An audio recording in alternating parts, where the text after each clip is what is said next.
right, it is good to be able to get into the Word of God tonight. The lesson, once again, is on faith, the choices of faith. It has to do with Moses.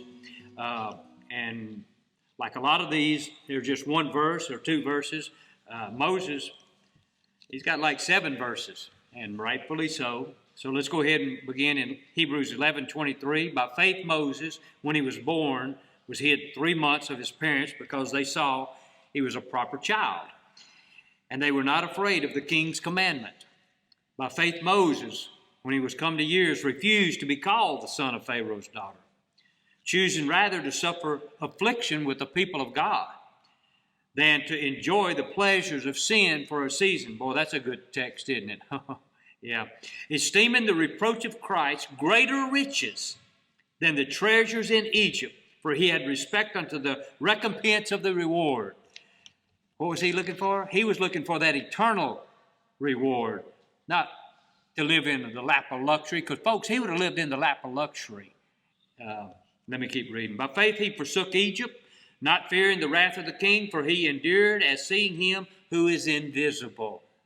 Yeah, he had faith in his God. Through faith he kept the Passover and the sprinkling of the blood, lest he that destroyed the firstborn should touch them. By faith they passed through the Red Sea as by dry ground, which the Egyptians assaying to do were drowned. So you can see this covers from his birth to them going through the Red Sea. That's a lot of it, a lot of lifetime. We could spend a lot of time on any one of these verses, but we don't have time for that in this lesson. The good news is that we all have the God-given right to choose whether to love and to serve God. We have the right not to choose and to love or to serve God, but we are not free from the consequences of not choosing God. There's eternal consequences if you don't choose right. Modern families in China, I got to thinking about what Moses' parents did for him. And I knew that families in China kind of went through the same stuff in the last 5 decades. Modern families in China from the late 70s until about 2016 experienced severe punishment from the government for trying to hide if you had more than one child.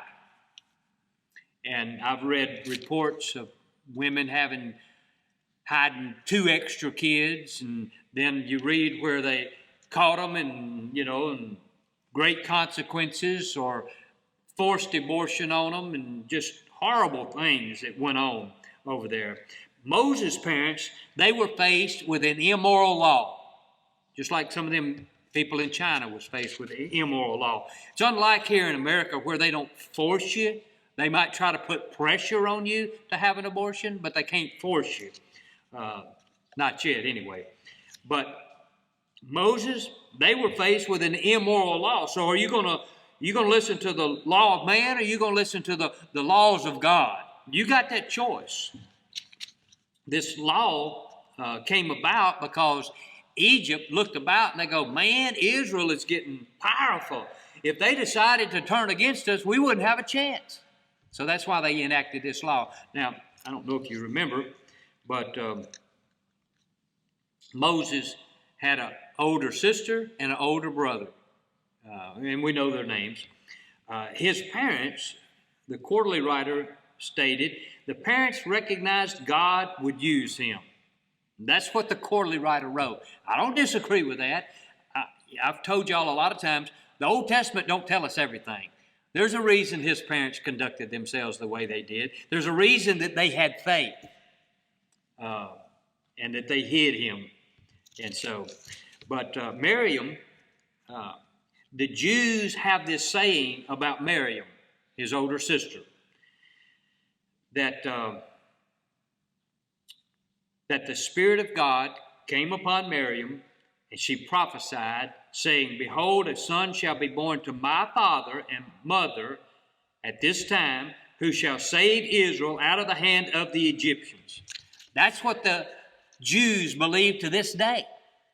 That's what they say. It's not recorded in our Bible, but I wouldn't be surprised if it were not true because of the conduct of the parents. And if that's true, then the parents believed the message from God and they acted accordingly. We've got a whole Bible of promises from God. How do we conduct ourselves? We got the choice once again. It's no mistake that Moses' mother made a basket and placed the baby where she did, when she did. Okay? I think she knew the routine of Pharaoh's daughter. And I don't know if the scriptures say this, but history says that Pharaoh's daughter didn't have any more kids, and Pharaoh didn't have any more kids other than his daughter. Whether that's true or not, I'm not exactly sure. But if it is true, then you can see how the providence of God worked that out. This woman can't have kids, and then she sees this beautiful, exceptionally beautiful little baby crying. Look, a little baby crying is going to tug at your heart. You know what I'm saying? And Pharaoh's daughter, if the history is right, let me just read Acts 7:20. In which time Moses was born, this is how it describes Moses, was exceedingly fair and nourished up in his father's house 3 months. There's a reason that it describes him as being a beautiful baby, exceptionally beautiful. Exodus 2:5. And the daughter of Pharaoh came down to wash herself at the river, and her maidens walked along by the riverside. And when she saw the ark among the flags, she sent her maid to fetch it. And y'all know Miriam was hiding, watching what's going to happen to the baby. And when she had opened it, she saw the child, and behold, the babe wept. It didn't say the baby was screaming bloody murder. You know, we know what I'm saying. There's a difference between a baby just whimpering and, whining a little bit and screaming bloody murder. And she had compassion on him. Beautiful. And she said, she knew exactly, it's one of the Hebrews' children. She knew that.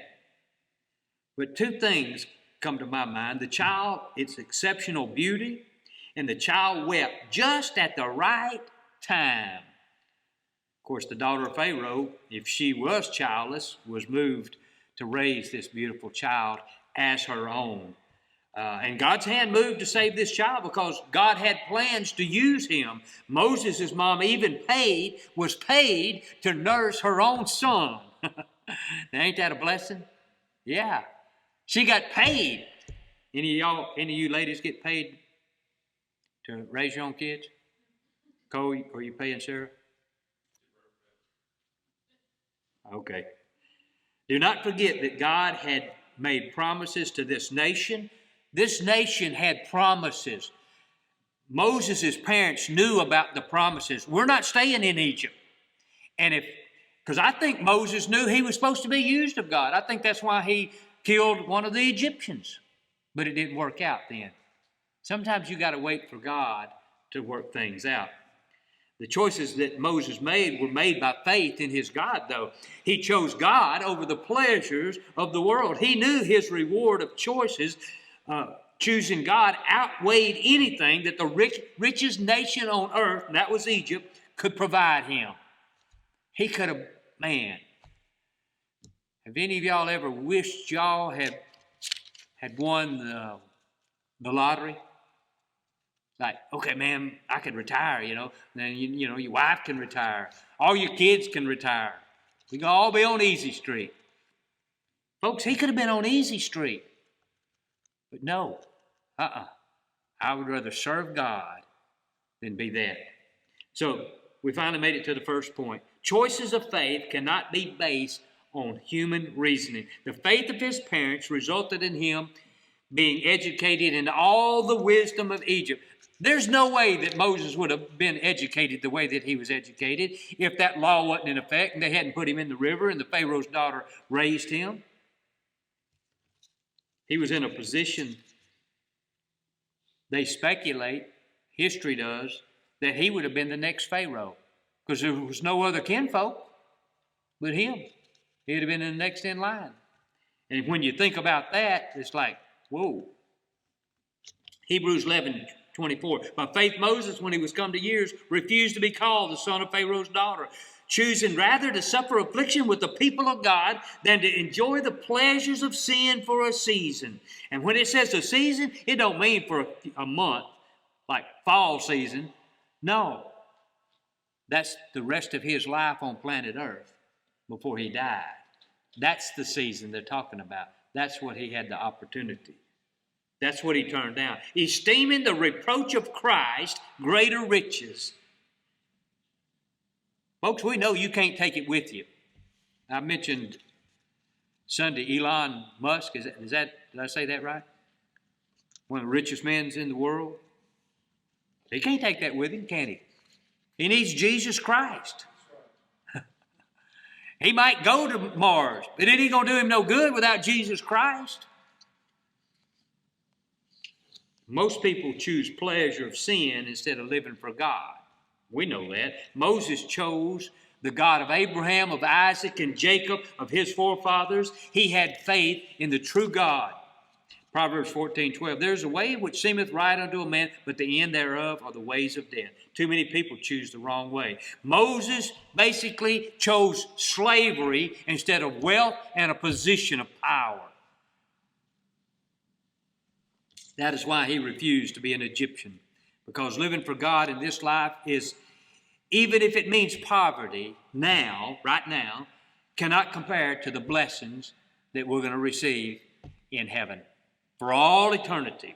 Luke 16:25. But Abraham, son, remember that thou in thy lifetime. Now, let me just qualify. I didn't qualify this verse of Scripture. Do y'all know what Luke 16 is talking about? This is a rich man and Lazarus. This is this story. The rich man's in torment, and he's talking to Father Abraham. But Abraham tells him, son, remember that thou in thy lifetime receiveth thy good things, and likewise Lazarus evil things. But now, on that side of death, but now he is comforted, and thou art tormented. And to this very day, guess where the rich man is? Still tormented. 1 billion years from now, where's the rich man going to be? Still tormented. Where's Lazarus going to be? We're going to meet Lazarus one day. You know that? We're going to meet all his biblical characters one day. That's just amazing in and of itself. By faith, Moses knew that God would use him. How are you making decisions today? Based on material wealth or eternal wealth? Moses was laying up treasures in heaven. How many times do church people make outside activities for themselves or their kids more important than coming to the Lord's house? Yeah. Oh, yeah. Second point, choices of faith must be based on spiritual understanding. Moses chose to be an Israelite, to be raised as an Israelite, to live as an Israelite, instead of a rich Egyptian. He could have lived a life of luxury. I've already made that point. Moses believed by faith, though, the promises made to his forefathers by God. He knew Israel was God's people, and he walked by faith in his God. Matthew 5:12. Rejoice and be exceedingly glad, for great is your reward in heaven. For so persecuted they the prophets which were before you. Moses, it says, was not afraid of Pharaoh and what Pharaoh could do to him. That's what it says in our text. For he endured as seeing him is invisible. His faith was in his invisible God that he had faith in, not in anything that the Egyptians or Pharaoh said. Young folks too often are concerned about being popular instead of choosing to be faithful to their God. Matthew 5:16, let your light so shine before men. That's what Moses was doing, wasn't it? He was going to represent the true God as best he could. Of course, we know 40 years down the road, he didn't want to do it then, did he? No. He had already messed up as far as, I guess he thought he was useless. God's going to use me, but I'm not any good. I tried it once, Lord, and it didn't work. You ever think about that? Well, maybe the timing just wasn't right. But now the timing was right. God said, go. Go. Come on, boy. Get up. Let's go. How could you How could you turn down a God that's talking to you from a burning bush? You know what I'm saying? This is God talking to me out of a burning, and you know it is. You've already taken your shoes off. The third point, choices of faith have an impact on others. Romans 14:7-8, for none of us liveth to himself, no man dieth to himself. For whether we live unto the Lord. Whether we die unto the Lord. Whether we live, therefore, or die, we are the Lord's. That's the way we should think, so that we might have a positive influence on somebody. Moses was willing to live for his fellow brothers in Israel. Choices will impact others that we never consider. Our lives, our choices will have an influence on those around us. It might take eternity for us to understand what kind of impact we had on other people's lives. Every now and then you get a little insight when somebody tells you, I got saved because you talked to me 2 years ago. You know, man, that's a good feeling. Because you didn't know until they tell you. That's a great feeling, folks. Moses moved by faith to be obedient to God's instructions, to prepare for the first Passover and the death angel that was coming. Understand that all of the Israelites, and we know some foreigners also, they must have painted their doors with blood and everything too, because you had that mixed multitude that went out with Israel, which I don't blame them. I believe I'd have went too. Hebrews 11:28, through faith he kept the Passover, and the sprinkling of the blood. Folks, if Moses had not done that, and we're not sure who the oldest, it's speculated that Miriam was older than Aaron. And I'm not sure why we think that, but we do know that Aaron and Miriam was both older. So one of them wouldn't have made it through the night if they didn't believe, did they? Moses would have. He wasn't the firstborn. But think how many people were saved that night. And animals too. You don't forget the animals. Firstborn animals died too. That event impacted the whole nation of Egypt. After that night, guess what? Pharaoh was like, go on, go on. All the Egyptians, what'd they do? They gave them gold and silver and jewelry and all kind of provisions. Says, here, don't go out empty-handed. Take this with you. Don't tell me they weren't impacted. They were impacted. And when the Pharaoh's army didn't come back, what do you think some of the common Egyptians thought?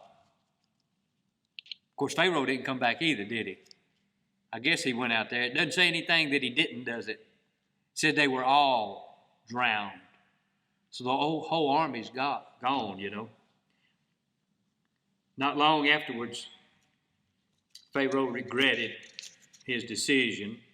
Of course, that's when he led that army after the people of God. And he thought he had them trapped. You know, fire was holding them off. Fire was holding them off. They couldn't get to them. But then all of a sudden the fire dissipated.